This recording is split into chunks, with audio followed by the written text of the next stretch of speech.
Hello YouTube. The Elder Scrolls universe is full of interesting races and creatures, but a very interesting one that I recently stumbled across are the mysterious Orma humans, an extremely obscure, now likely extinct race of humans born quite literally without eyes.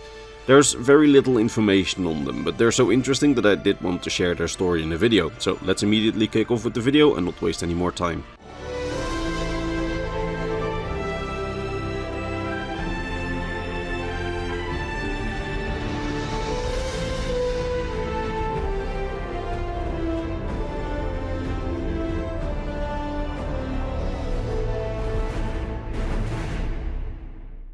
So, the Orma. The Orma are, or rather were, seemingly an obscure race of humans that lived in Black Marsh in at least the First Era and part of the Second Era, and likely in the Meretic Era. They have only been mentioned twice in canon lore sources, one of which is known to be a sort of half-fiction, half-fact source, and they also appeared in an unofficial lore source by ex-Elder Scrolls writer from the Arena to Oblivion days, Ted Peterson. Now, because they are so obscure, the visual image that I'm using is obviously not an actual Orma. Rather, it's some artwork from the Elder Scrolls Legends' Blood Sorcerer's card, which I just edited to serve as a visual.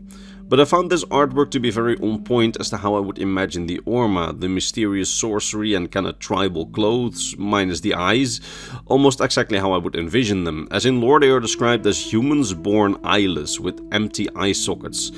They were tribal, living in tribes in Black Marsh, and they were said to be masters of the other senses, like touch and smell, because they were deprived of sight from birth.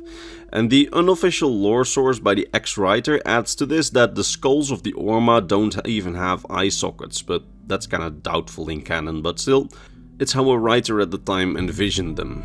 Anyway, interestingly enough, the one Orma character that we ever meet in the Elder Scrolls universe, specifically in a possibly fictional in-universe lore book, so this may just be inaccurate due to the unreliable narrator, that character has no problem getting around and is even described as a master of stealth and one who assassinates people with poison. How exactly this works when you're blind, we don't know, but they may have some other way of perceiving the world around them, or the writer of the story in-universe took some liberties, because again, the story may be fictional. Now, in the story, that one character whose name is Kachika actually plays a pretty crucial role in the story, which is about the assassination of Emperor Reman III at the end of the First Era. Because that story has her working for the Akaviri Potentate versus Duché, and in the story she is used to deflect blame upon for assassinations and assassination attempts, and then manages to frame the Emperor's lover for those crimes.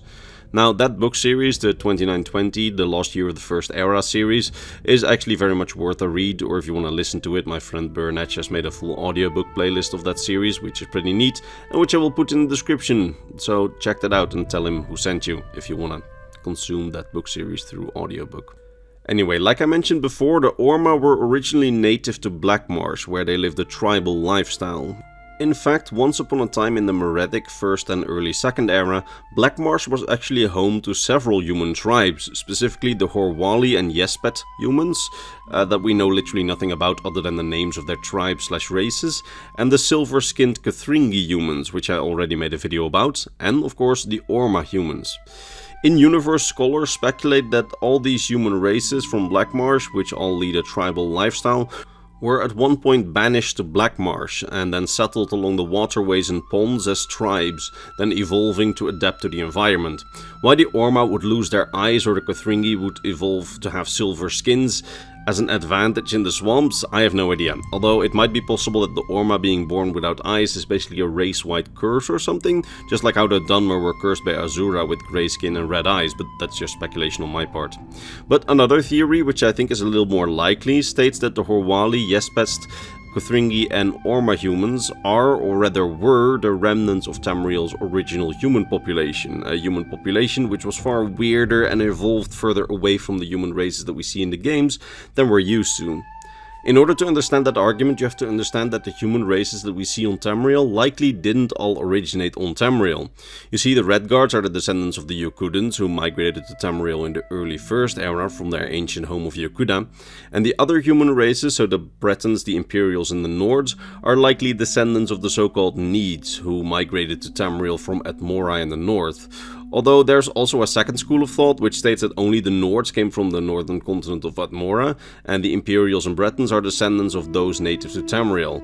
That theory then states that all humans coming from Atmora is basically Imperial and Nord propaganda.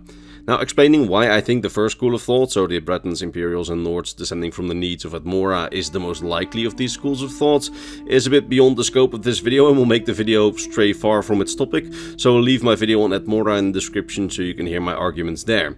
That having been said, if we accept that all the playable races of humans originated from outside Tamriel, that would then explain why the native humans, so the ones that we read about, are now mostly extinct, are so relatively weird. I mean, metallic silver skin in the Kothringi, born without eyes for the Orma. To me, it makes a lot of sense and strengthens the argument of these humans being Tamriel's actual early population, as they're a lot weirder and seemingly evolved further away from the common origin point than the Imperials evolved away from the Nords, if that makes sense.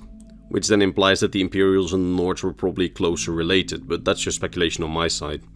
Now, there's a few more facts I can mention about the Orma. First of all, the 2920 book series half implies that the Orma, despite not having eyes, will actually wear blindfolds sometimes, most likely to either not unnerve other races they have contact with, with their empty eye sockets, or perhaps just not to stand out in a crowd too much, although it may also have just been something that that specific character in that book did to appear helpless or not a threat. Still, it was worth a mention. Second, it's most likely that they met their end somewhere between the year 560 and 603 of the Second Era, when the Knahaten flu, one of Tamriel's worst epidemics, swept across the continent and hit the human races of Black Marsh, in those tribes, particularly hard. In fact, it's the reason why the Kothringi went extinct, and I wouldn't be surprised if it's the reason that the Orma also went extinct, as, well, the two seem to have lived in generally the same types of areas in Black Marsh, both had tribal lifestyles, and both were far less resistant to this disease than the native Argonians were, which likely led to their demise and ultimate extinction. And that is the story of the Orma, and I sincerely hope that you enjoyed this video, and that I managed to teach you something new about the Elder Scrolls lore today. And if you did learn something new, why not like or hype the video, as it would really help the channel out. Also, before I end the video, sorry for the lack of new uploads and original content in the last few weeks. Life has just been a little bit impossible. I have my own exams to make for my teacher certification, and while also working as a teacher, I need to correct a ton of tests, so I am sorry for no videos in the past few weeks. But I wanted to upload this short video as soon as possible, and then wanted to get back into the saddle and hopefully for the next week and next weekend continue my planned video schedule. Apologies if I disappointed you a bit, but sometimes life just is what it is. And now all that remains for me to be done is to vocally thank my top Patreon supporters: Mr. Bernardo Binda, Gabriel Binda, King Chris 20, Volkior of Argonia, RB Dash, Lexicon, Sword of Bushido, Rakai, Spaceman, Ranger and James Lynch. It's thanks to these people and all the others on screen who are my lovely Patreon supporters and YouTube members that this channel stays alive, and why I can take off time in my job to even make these Elder Scrolls lore videos, so huge thanks to them. Links are in the description if you want to join them and see your name on screen right now. With that being said, I will see all of you in the next Elder Scrolls lore video. Bye bye.